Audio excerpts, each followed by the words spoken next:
Quando nos ligamos a Deus pela prece, pela oração, pela meditação, ficamos mais fortes e percebemos que o medo pode ser vencido no nosso dia a dia.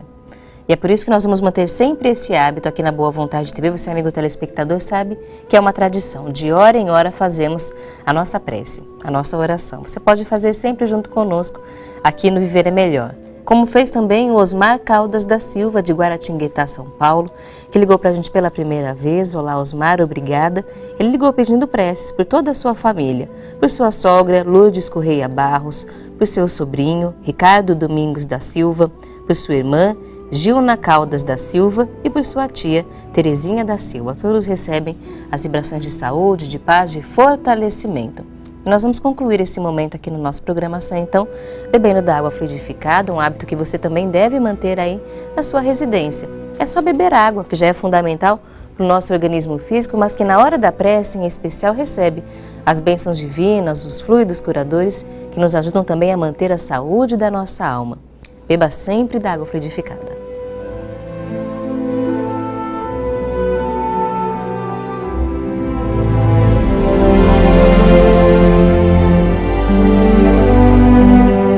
Quanto mais perto de Jesus, mais longe dos problemas. Quanto mais perto de Jesus, mais longe dos problemas. Mais longe dos problemas. Quanto mais perto de Jesus, mais longe dos problemas. Mais longe dos problemas. Quanto mais próximos de Jesus, estaremos mais próximos também da felicidade, mais distantes do medo que nos paralisa e nos faz perder oportunidades importantes na nossa vida. Estaremos sempre inspirados no Divino Mestre. E também na área da saúde. Ter coragem é fundamental para deixar os maus hábitos para trás e começar uma vida nova. Se você quer, por exemplo, praticar atividade física, comece agora, ainda dá tempo.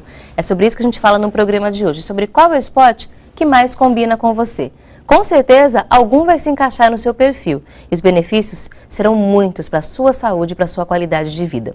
Vamos retomar a nossa conversa hoje sobre as modalidades esportivas, pensando no vôlei. Vôlei. A melhora do condicionamento físico e também da coordenação motora são os dois primeiros benefícios notados quando se passa a praticar esse esporte.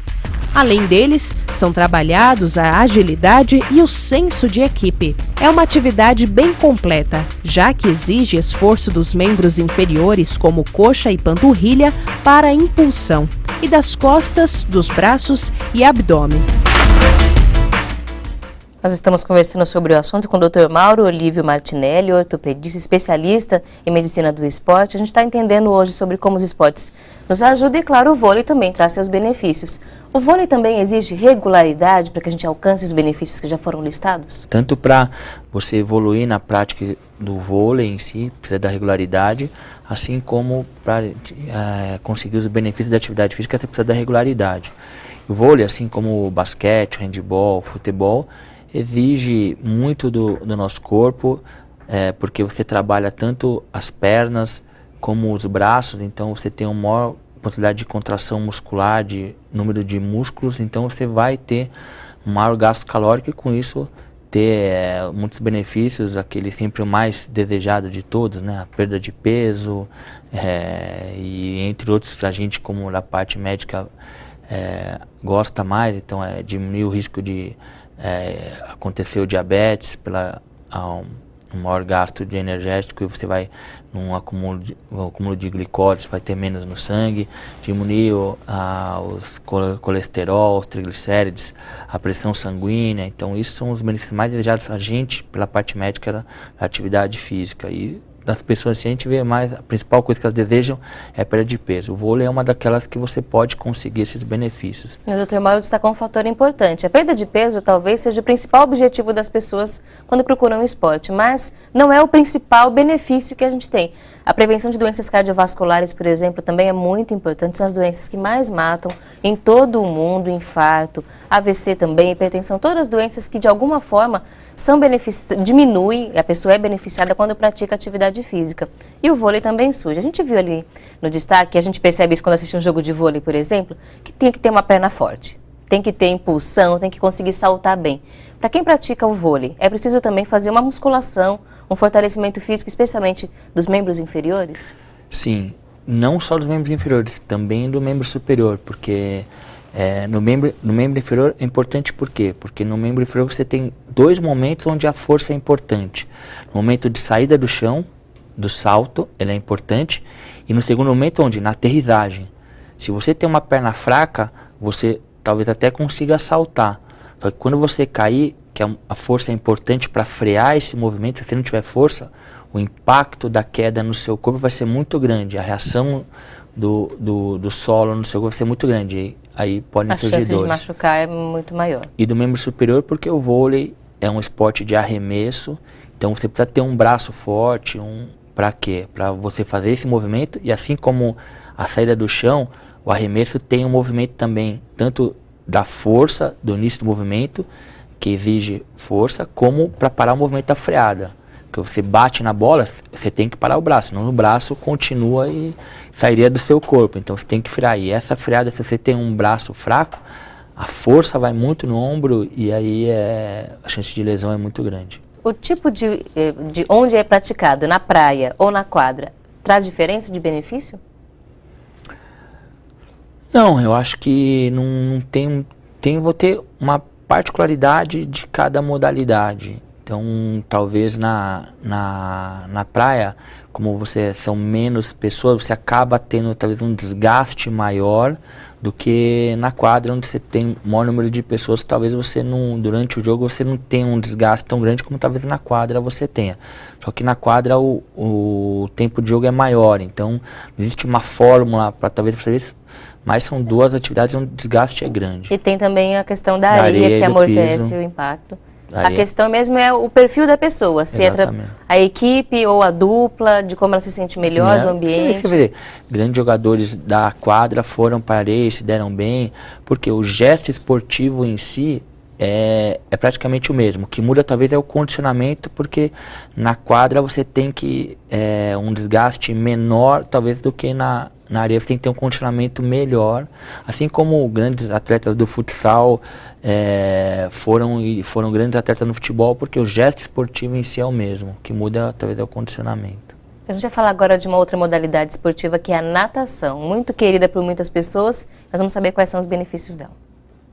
Natação. Durante os movimentos na água, quase todos os grupos musculares são ativados, aumentando a frequência cardíaca e, consequentemente, o consumo de oxigênio pelo organismo. Por isso, o gasto calórico estimado para uma hora de prática é de 600 calorias. O esporte também previne doenças crônicas como hipertensão, diabetes e dores nas costas. Dr. Mauro, já teve uma época, que eu não sei se isso ainda vale, que diziam que a natação era o esporte mais completo que existia. Isso é verdade? Não, é uma meia-verdade. A natação, assim como a corrida, assim, você pensar em esportes onde a pessoa esportes individuais, são esportes muito completos, porque a pessoa, como vocês mostraram na corrida e agora mostraram na natação, esportes onde você tem uma contração muscular de vários músculos do corpo. E isso de falar que é um esporte completo é porque você tem uma contração muscular de vários grupos musculares no corpo, onde você vai ter um gasto calórico maior. Então, por isso se colocar como um esporte completo, sempre se colocou. Mas a gente sabe que assim, o esporte, qualquer que seja ele é completo, desde que a pessoa faça ele completo. Aí ele vai se tornar... Se a sua caminhada é seu esporte, se você fizer ela completa, ela vai ser um esporte completo para você e para sua saúde, que é o que interessa para todos. Os benefícios da natação são muito grandes, mas, por exemplo, a natação previne a osteoporose também, porque a gente pensar no impacto que tem que ter numa corrida, numa caminhada, na natação não tem. Para quem quer prevenir a osteoporose, a natação então não é muito indicada? Isso seria um pensamento lógico de raciocinar, porque o impacto ele ajuda na manutenção do cálcio. A gente vê trabalhos mostrando que pessoas que praticam a natação de uma maneira moderada, ou mesmo hidroginástica, onde você não tem aquele impacto, a gente vê que elas conseguem ter uma manutenção da sua densidade óssea, ou até um certo ganho, porque a contração muscular, ela também gera uma sobrecarga no osso e também promove a manutenção do cálcio no osso. Então os benefícios também valem para a osteoporose. Para isso, e a natação em si é um grande ganho também, a natação, a hidroginástica, para aquelas pessoas que têm já uma artrose, uma dificuldade talvez de realizar uma caminhada. Então a pessoa consegue fazer uma atividade física e ter o benefício de fortalecer a musculatura e aí ajudar no tratamento da sua artrose, uma doença degenerativa que é importante. E às vezes até pessoas que praticam a hidroginástica depois de um tempo começam a ter uma melhora e até conseguem caminhar melhor, se locomover melhor. É uma atividade física, tanto a natação quanto a hidroginástica, que são muito indicadas para a terceira idade. São pessoas que já têm, então, esse tipo de comprometimento das articulações, do equilíbrio, e realmente é uma boa indicação. As melhoras são percebidas.